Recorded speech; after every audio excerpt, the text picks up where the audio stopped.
Welcome to the All Facts Matter podcast, where we push back against corporate media propaganda with facts, evidence, and data. I'm Peter, the author of All Facts Matter. Let's begin.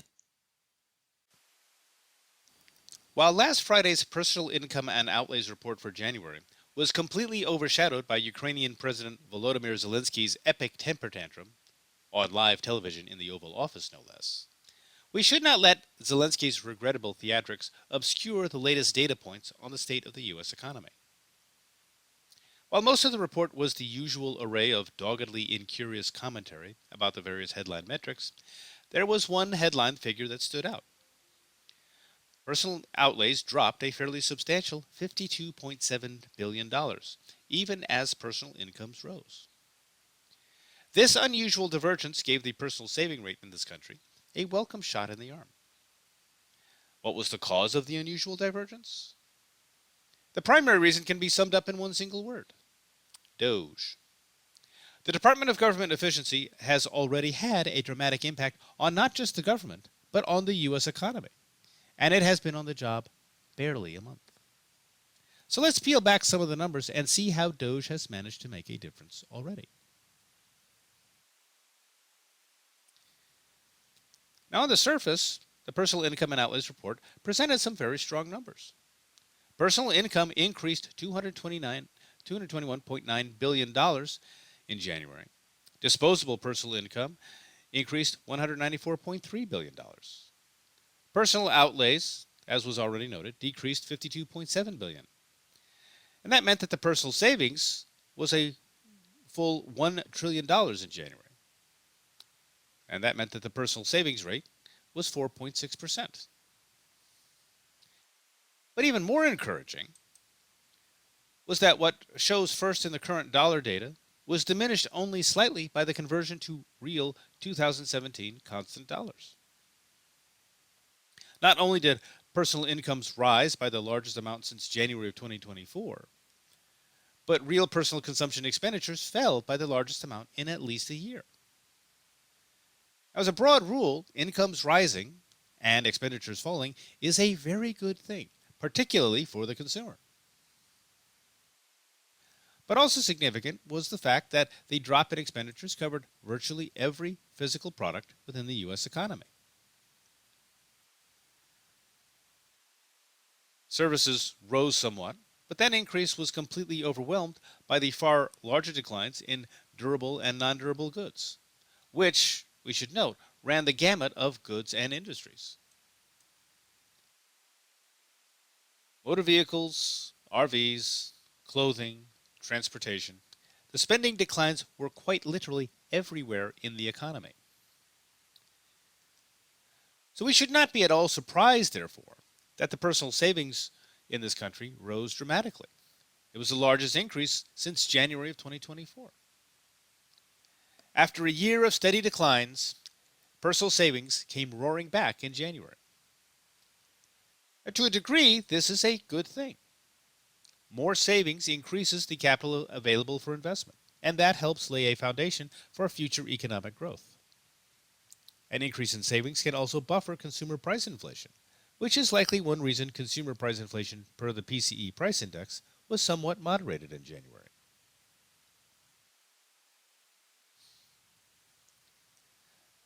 Now, on the surface, consumer price inflation rose month on month, and did so at both the headline and core levels. Both headline and core consumer price inflation month on month rose for the third straight month. So in the short term, inflation is continuing to heat up. However, the year-on-year inflation rate reported by the PCEPI shows inflation in this country easing back somewhat. Now, prices are still rising in this country, but the drop in personal outlays and the resultant lack of spending is weakening the upward price pressures acting on prices. And as a result, while we are dealing with energy price inflation for the second month in a row, the month-on-month inflation rate for energy goods and services has eased back. Now, the inflation data is not all good. Food price inflation, month on month, has continued to get hotter. Food price inflation rose for the fourth straight month in January and remains well above the levels where it had been during the first half of 2024. Now, intriguingly, goods price inflation also surged in January, even as the spending dropped. Durable goods went from a significant deflation impulse in December to an inflation impulse, while non durable goods price inflation edged up month on month a full 0.2 of a percentage point. Service price inflation, playing against type, eased off a little. Service price inflation continues to oscillate in the same month on month percentage point range, with no sustained trend up or down. Thus, while we are still faced with a situation where inflation is continuing to heat up again in a significant way in 2025, the drop off in spending has kept the full impact of that inflation from being felt just yet.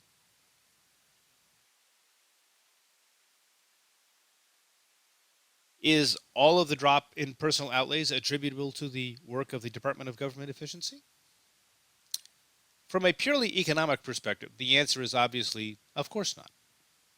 However, when we unpack the personal outlay data, we can see a very strong DOGE influence. If we look at personal consumption expenditures, we see, as was noted above, a drop in January of $30.7 billion. Now, if we break that down, that drop in expenditures is comprised of the smallest increase in services expenditures since at least January of 2024, coupled with the largest decrease in durable goods expenditures in over a year, and a modest decrease in non-durable goods expenditures. As a matter of empirical reality, January was a month where durable goods purchases were either canceled or postponed. Were such purchases canceled or postponed explicitly because of DOGE? Direct causal relationships across the broad data set are inherently problematic. But there is no denying that many of President Trump's initial executive orders, for example, Executive Order 14151, had direct government funding ramifications. And much of the corporate media reporting at the time presented the executive orders as a funding freeze. We should anticipate, therefore, that a lot of the spending that might otherwise have occurred did not happen, either because a private DEI program was scuppered or because spending was put on hold until greater clarity on the scope of Donald Trump's executive orders could be obtained. But more importantly, however, within the report category of personal outlays, there is not only personal consumption expenditures, but personal current transfer payments, which has also seen a dramatic drop in January. Of that drop, by far the biggest portion, $26.4 billion, comes from personal current net transfer payments to the rest of the world. Now, transfers are payments that are neither taxes nor payments made in return for goods and services. This would include the funding that various NGOs around the world receive, and all of that funding was shut down, much of it permanently as USAID was tapped for closure. Whether or not some of these personal current transfers end up being shifted in time to later months as various funding pieces are restored, either by the government or by the courts, there is little doubt we are seeing in the drop of personal current transfers the same reform mindset that birthed DOGE. All of these spending line items were rising, and then they were down sharply. In the case of payments to the rest of the world, the decline amounted to 20% of the 2024 amounts. Now, in every circumstance, this is an extraordinary shift in government spending patterns. And DOGE, either conceptually or directly, is the operative change that is at the nexus of all of this change.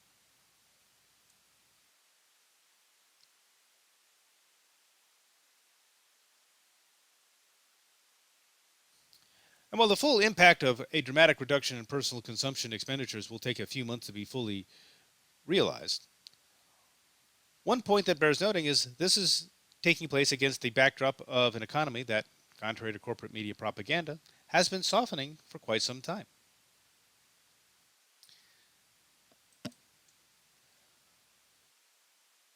Over the past several quarters, aggregate personal consumption expenditures are significantly less than what they were in early 2021.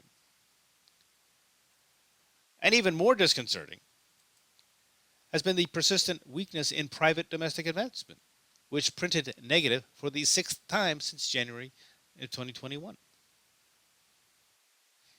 The only portion of the U.S. economy that has shown any robustness of late has been government consumption expenditures and gross investment.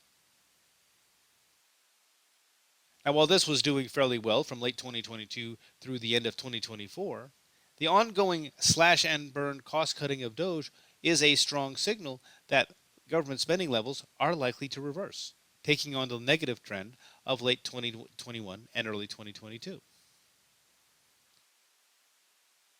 This, of course, implies that in subsequent months we could possibly see even larger reductions in personal consumption expenditures. The impact of this will also be hard to fully quantify for at least a few months. Reductions in expenditures of this magnitude will, if extended across an entire quarter, appear in the government economic data as a reduction in overall gross domestic product for the quarter. Depending on the timing of various events, this might even produce 2 successive quarters of GDP reduction, which is the usual thumbnail benchmark for declaring a recession. But at the same time, reductions in federal spending will reduce pressure for the U.S. government to issue federal debt, and that could help extend the recent downward trend in Treasury yields. Particularly if the spending trimmed from the federal budget pursuant to DOGE probing everything is truly wasteful or fraudulent, even if the immediate result is a technical recession. By right-sizing federal spending, the stage could be set for some significant economic growth through the remainder of Trump's term of office. The steaming step back now could result in several steps forward later. These are some of the optimistic scenarios that can arise from DOGE's impact on federal spending and on the federal bureaucracy. While it is far too soon to know if these are the scenarios that will unfold to delineate the impact of DOGE, what is certain is that DOGE has already had significant impact. And DOGE is on course to have even larger impacts going forward. Not only are there likely more impacts based on the timing of contract cancellations and payment suspensions, but DOGE is also poised to venture into the realm of regulation. Now, as we can see from the DOGE.gov website, almost daily contracts are being canceled, with various amounts of savings being touted. In addition, there are numerous office and building leases that are being declared unnecessary, which could result in tens of millions of dollars in further spending reductions. Now, the degree to which these claims of savings are accurate will not be fully known for a few months yet, until they have had time to work through the federal payments infrastructure one way or the other. But it is highly unlikely the net effect of these claims will be zero. In addition, DOGE is laying a foundation for taking the metaphorical chainsaw to government regulation. The DOGE.gov website highlights the reality that there are 18.5 regulations drafted by unelected bureaucrats to every law passed by Congress.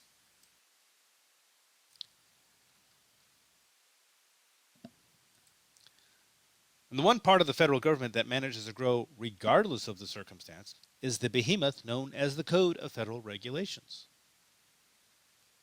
Millions of words, hundreds of thousands of regulatory sections, thousands upon tens of thousands of regulations. All of this is demonstrably a millstone around small businesses in particular.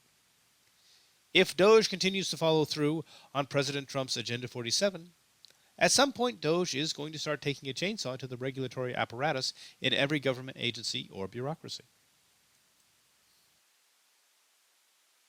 Will that go well for DOGE? At present, there is no way to tell for certain. As a matter of historical trend, reducing the regulatory overhead has a salutary impact on the modern economy.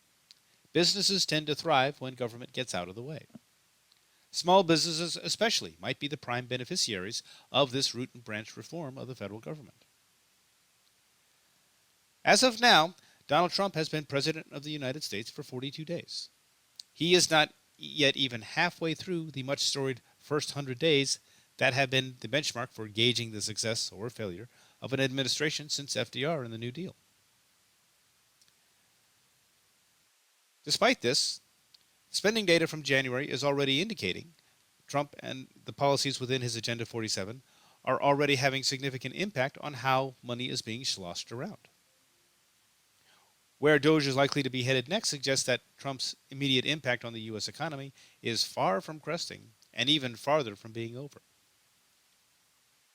We do not yet know how all of these spending disruptions are going to play out, particularly against the backdrop of the overall U.S. economy.